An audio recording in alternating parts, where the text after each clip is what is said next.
Good evening, everyone. I'm sure you're all bombarded with big topics like upper instability, complex elbow fractures, and periarticular proximal humerus fractures. So that's why probably Jipin has given me the simplest of topic. So thank you so much, Ravindran sir, Jipin, for the invite and having me here. So my topic is very simple. So it's all about my approach to management of lateral and clavicle fractures. So about the anatomy, as we all know, it's very simple. It's all about knowing the different positions of clavicle, little idea about the conoid and the trapezoid ligaments, which stays medial to our ACJ. Roughly 2 centimeters away is your trapezoid. Another 2 centimeter medial is your conoid. So basically, whenever we are trying to manage a distal and clavicle fractures, the anatomy is all about this thing. Know where your CC ligaments are. That's all. You all know where your coracoacromial ligaments and the ACJ falls into. So you have two spectrum of type of injury that happens to the lateral and clavicle fractures. In the younger it's associated with polytrauma, and it's also a part of your fragile geriatric population as well. So now, coming to the classification, Alman has given medial, which is the commonest in clavicle fractures. Lateral is the second most common, and the very rare variety is the medial end fractures of the clavicle. So forget about the names and all those things. It's nowhere important. We just need to know what is a stable fracture, what is an unstable fracture. Fracture happening lateral to your CC ligaments are considered stable. Fractures medial to the CC ligaments are unstable. So very simple. There are 5 different types. Again, forget it. It's just about stable and unstable. 1, 3, and 4 are basically lateral to your CC ligaments, so that are stable. 2 and 5 are medial to your CC ligaments. That means it is unstable. So all unstable needs operative fixation. All stable can be considered for conservative management. So the variants are basically on whether 2A, 2B is just depending upon one of the CC ligament is torn. So again, that doesn't make any difference into your management perspective. So as simple, forget it. So it's all about stable or unstable. So the next came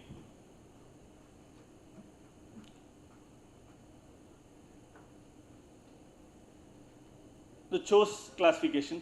I'm not complicating this, but this has been developed with the perspective of better way of the decision making.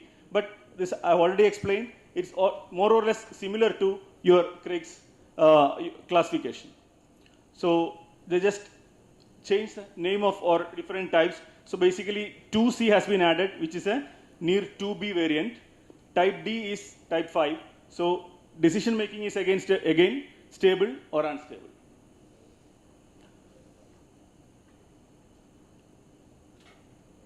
So now indications, absolute indications. Basically it's open injury, floating shoulder, neurovascular injuries, and symptomatic non or malunion go for surgical fixation. And your relative indications, polytrauma, brachial plexus injury, unstable fracture pattern are relative indications for fixing your distal and clavicle fractures. Sorry. So the decision making algorithm, whether your distal clavicle fracture is displaced. Yes, we are only going to manage displaced fractures. So if the displacement is less than 5 mm, it is type 1, mostly manageable conservatively. And if the displacement is more than 5 mm, check whether the CC ligaments are involved. If it is involved, understand which variant it is. That depends on conoid or trapezoid involved. So now comes to different ways of fixation of your distal and clavicle fractures. So near 1, that is stable. Conoid and trapezoids are intact. You manage conservatively. You can also prefer to fix it, provided you want to mobilize the patient early and you don't want to end up in having a ACJ arthritis in future. Near 2B, 2 and 5 are unstable fractures. So when your CC ligaments are torn, you need to stabilize it either by different methods of treatment that we'll come to later. Near 2B variant, or that is CHO 2C, is actually both of the ligaments are torn, conoid and trapezoid are torn, and it is displaced postero-superiorly. Near 5, that is the conoid and trapezoid are in the inferior fragment. So this is a highly unstable variety. This needs to be fixed. Near 3, which is an intra-articular fracture, can be managed conservatively, but it is highly associated with ACJ arthritis. And near 4 is actually a physeal injury, which is more of seen in pediatric age group. So now, what are the different options of treatment? Well, the low cost option are basically the tension band wiring. Use 2K wires, stabilize the ACJ, and do a tension band wiring. But what are the problems? Many of them probably who might have doing this case might have burned their fingers by seeing this. This is one of my own case done way back in 2012. We just stabilized, and during a routine follow-up, when we checked this was the situation, it was taken up immediately under a local. Okay, we could luckily take it out and saved. So now different options are locking plates, recon plates, pre-contored anatomical plates, hook plate.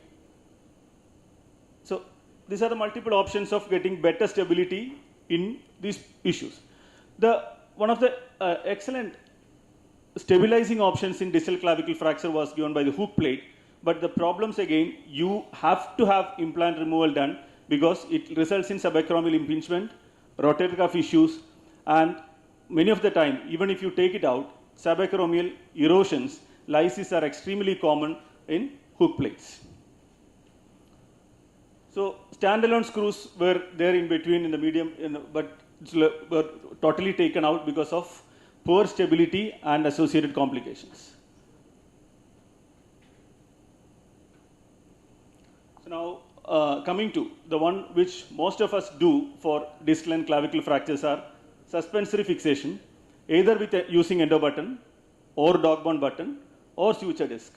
You can stabilize through minimally invasive approach or mostly with the dual incision approach over the clavicle and under the acromion. Using fiber tape, you can stabilize the coracoclavicular ligaments. Again, these are not complication free. You can have issues with the endo button getting cut through the coracoid, finally losing the stability. But by the time the ligaments, if it has healed completely, it doesn't have any impact on the long-term results. This case was there in our OPD just three weeks back. He had underwent a ACJ stabilization with an SS wire just 3 years back. And he came to us with a pain over the shoulder. I don't know whether it's probably because of this, because the CC ligaments have healed completely, ACJ is completely stable, but he has got some irritable pain over there, and one of the piece of SS wire was seen embedded in the pectoral sheath. CT was taken. It was in the intercostal plane now. So I'm just waiting for this implant removal with the assistance from a CTVA surgeon as well. So if you go through the literature with the different options of treatment, all the options like CC fixation with screw, button device, titanium cable, hook plate, pre-contoured plate, all of these shows excellent union rates, 100, 94, 96. The lowest is actually with the tension band technique, KYS and tension band technique, and the non-operative methods of treatment results in lowest union rate. So this is one area, lateral and fracture clavicle, where you have to adopt to operative fixation than non-operative fixation to ascertain a better union.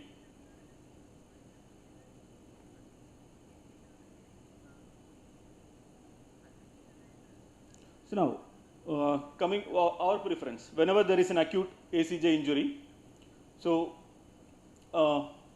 we prefer when there is a fracture associated, a pre-contoured anatomical distal clavicular plate where you can get multiple locking screws, small locking screws over the lateral fragment. along with along with CC ligament stabilization using suspensory fixation.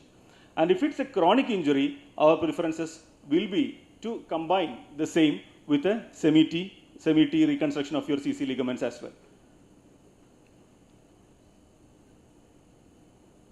So now, chronic ACJ insufficiency is it's normally managed with semi-T tendon augmentation of the CC ligaments as well.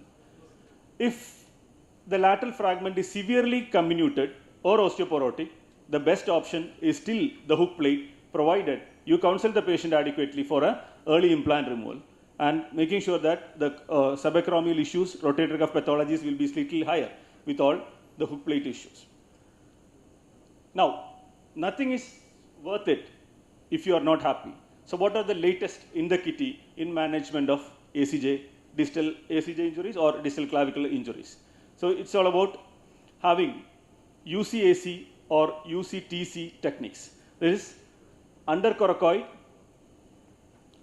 and around the clavicle techniques. There is no drilling of the coracoid or drilling of the clavicle. So it's about looping a semi-T graft under the coracoid, around the clavicle, and under the coracoid through the clavicle. So this is also called parachute approach, as trying to be popularized by one Sharada from Manchester. This is getting popularized, and this is the upcoming in the ACJ management kitty. So why there is another option? We all are thorough with managing or fixing the traumatic aspect of a lateral fracture or stabilizing the CC ligament. The point is, the ACJ stabilization is not just a vertical stability. That needs to be addressed from a horizontal perspective as well. Because this study proves that many of the time when you fix and stabilize the vertical aspect, and in the postoperative period, the most of the time the clavicle is displaced. In 94% of the case, clavicle is displaced posteriorly. So to prevent that, it's very important to get a horizontal stability as well. Therefore, many of the upcoming trends in management of distal clavicle fractures is like stabilizing the apart from stabilizing the CC ligaments, they stabilize the acromioclavicular part by giving a horizontal tie through suture anchors. So this is how it is. So two tunnels, one suture anchor in the coracoid, one suture anchor in the acromion, two tunnels 1 centimeter apart on the clavicular fragment using two endo buttons, stabilizing it like this. So this is an advancement in the management of lateral and clavicle fractures. So once you tie this up using a mattress technique, you have vertically and horizontally stabilized your ACJ. So to conclude, it's all about CHOs or knees, whatever you classify, it's just about stable or unstable. CHO 1, knee 1, 3 and 5 are stable fractures. So stable, knee 1, 3, 4, non-operative, works well. Unstable type, it's just operative. Whatever surgical technique you use, no one surgical technique is proven better than the other. Thank you so much. Nice talk, Hasil. When do you go add the soft tissue graft? How long do you wait? When do you consider it's chronic? Till how long can it go without grafting? You mean when you call it as a chronic? Yeah. More than 6 weeks. Anything more than 6 weeks, means neglected ACJ injuries or distal clavicle injuries, more than 6 weeks is called, better to augment it with semi-T also. Because you can't have a conoid or trapezoid expected to heal once it is contracted. The contraction happens in 3 to 6 weeks time.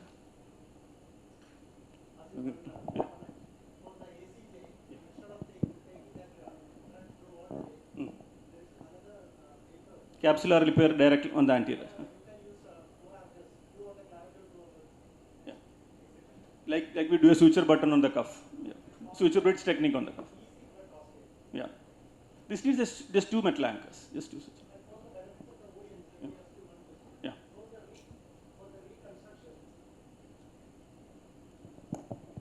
For the reconstruction, making the holes on the clavicle side, Yeah. 2 holes, right? And what is the isometric point of Which one? reconstruction of the coracoclavicular ligament, Okay. right? Conoid and trapezoid we have. Yeah. Where do you make the hole and how far it is? The farthest one, the medialmost one is actually 4 centimeter from the medial end of the ECG. And it is 1.5 centimeter, 1 centimeter down the line is the second hole. And all the 2 tunnels are 2 mm drill bit. Yes. 2 mm. For suspensory fixation, do you use any jig or do you drill freehand I front? do just under Siam guidance. Straight away under Siam because I do with a dual incision. Okay. 1 centimeter over the clavicle, 1 centimeter under the Under the coracoid. coracoid. Feel directly with that. If you have that jig, direct jig, even you can use an ACL jig, which just to make sure that it won't pass through. But the guiding under Siam guidance is actually more beneficial. What is the advantage of the 2 incision? Cosmetic? Minimally invasive. Minimally invasive. You don't have to damage the track of the. Any more questions? Is it always necessary to drill through the coracoid? Can it pass around the coracoid? And Yeah. drilling through the coracoid further increases. This was one of the debate because that's why these parachute concepts came. You don't have to drill because every time you drill, there is an increased probability of fracture. fractures. Yeah. But as I mentioned earlier, stability depends on both. Like when you drill and tie it up, your stability is actually better than the tendon loop stability. So it's debatable, but those who are proponents of the parachute concept, they say that this is equally strong. Yeah. But market is always driven through implants. They say they prepare papers in such a way that stability is better with when it is augmented. One more comment regarding the drill holes on the clavicle. The conoid is more posterior and trapezoid is a bit anterior. Practically, I don't know whether it is possible. When you are making that holes, start posterior for the medial one, conoid, and a bit anterior for the trapezoid. So biomechanically, it is more better. That is the biomechanical. Most of the time, we get a very small clavicle. We try to centralize so that we get a bicortical. So it is the isometric points they say. Yeah. Okay. Thank you. Thank you so much.